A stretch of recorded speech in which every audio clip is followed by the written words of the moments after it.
Uncut sensor পেয়ে ঈদে মুক্তির মিছিলে আবারও এক ধাপ এগিয়ে গেল সাকিব খান অভিনীত সিনেমা তুফান। তবে শেষ নেই অভিযোগেরও। কথা উঠেছে এই ছবি নির্মাণে ভারতে অবৈধভাবে পাচার করা হয়েছে 8 থেকে 10 কোটি টাকা। মঙ্গলবার সংগঠনের উদ্যোগে স্টার সিনেপ্লেক্সের বিরুদ্ধে বিভিন্ন দুর্নীতি নিয়ে এক আলোচনা সভায় ভার্সেটাইল মিডিয়ার কর্ণধার আরশাদ আদনান এই অভিযোগ তোলেন। তিনি বলেন, সোশ্যাল মিডিয়ায় দেখছি এই সিনেমার বাজেট 8 থেকে 10 কোটি টাকা। এত টাকা আপনি ভারতে নিয়েছেন কিভাবে? আপনি কি এনবিআর এর ছাড়পত্র নিয়েছিলেন?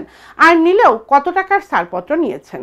আমি একজন সাধারণ প্রযোজক হিসেবে জানতে চাই, এভাবেই কি বিদেশে টাকা নেওয়া সম্ভব?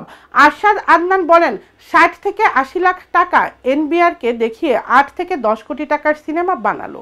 এই শুভঙ্করের চালটা কি? আলাদিনের চেরা কি করে পেল আমি তা বুঝি না। তিনি আরও বলেন, বিদেশে কাজ করার নিয়ম নীতি তো আছে। আমিও আমেরিকাতে শুটিং করেছি, বৈধ টাকা নিয়ে সব কিছু ক্লিয়ার করে কাজ করেছি। আসলে কি সৎ থাকার ইচ্ছে থাকতে হয়?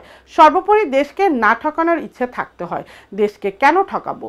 দেশের যেটা প্রাপ্য সেটাই দেই না কেন দেশকে? এই প্রযোজক বলেন, সাকিব খান ও চঞ্চল চৌধুরীর পারিশ্রমিক দেশে নেওয়া হয়েছে।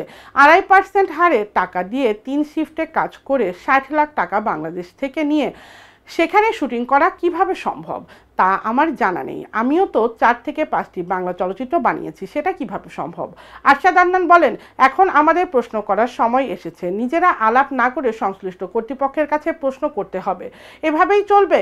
অনুষ্ঠানে সংগঠনের আহ্বায়ক প্রযোজক খোরশেদ আলম খসরু ছাড়াও অন্যদের মধ্যে পরিচালক সমিতির মহাসচিব শহীন সুমন, পরিচালক ও বীর মুক্তিযোদ্ধা দেলোয়ার জাহান ঝন্টু, প্রযোজক আমিনুল্লাহ খোকন, পরিচালক শাহ আলম কিরণ, চিত্রগ্রাহক সমিতির সভাপতি আব্দুল লতিফ বাচ্চু প্রমুখ উপস্থিত ছিলেন। বাংলাদেশ চলচ্চিত্র শিল্পী সমিতির নবনির্বাচিত কমিটির নেতৃবৃন্দ পররাষ্ট্রমন্ত্রী ডক্টর হাসান মাহমুদের সঙ্গে সাক্ষাৎ করেছেন। বুধবার তারা পররাষ্ট্র মন্ত্রণালয়ের এই সৌজন্যে সাক্ষাৎ করেন। এ সময় ডক্টর হাসান মাহমুদ বলেন, চলচ্চিত্রের জন্য অনুদানের অঙ্ক ও পরিমাণ দুটোই বাড়ানো হয়েছে। অনেক বন্ধ হয়ে যাওয়া হলও পুনরায় চালু হয়েছে। সামনে সিনেমার সুদিন আসছে। সমিতির সভাপতি মিশা সওদাগর ও সাধারণ সম্পাদক মনোয়ার হোসেন ডিপজলের নেতৃত্ব সাক্ষাৎকালে আন্তর্জাতিক বিষয়ক সম্পাদক আলেকজান্ডার বো, দপ্তর ও প্রচার সম্পাদক জ্যাকি আলমগীর, কোষাধ্যক্ষ কমল, কার্যনির্বাহী সদস্য রোজিনা, সুব্রত, দিলারা, ইয়াসমিন, শাহানুর, রত্না, কবির, চুন্নু, শানি রহমান প্রমুখ উপস্থিত ছিলেন।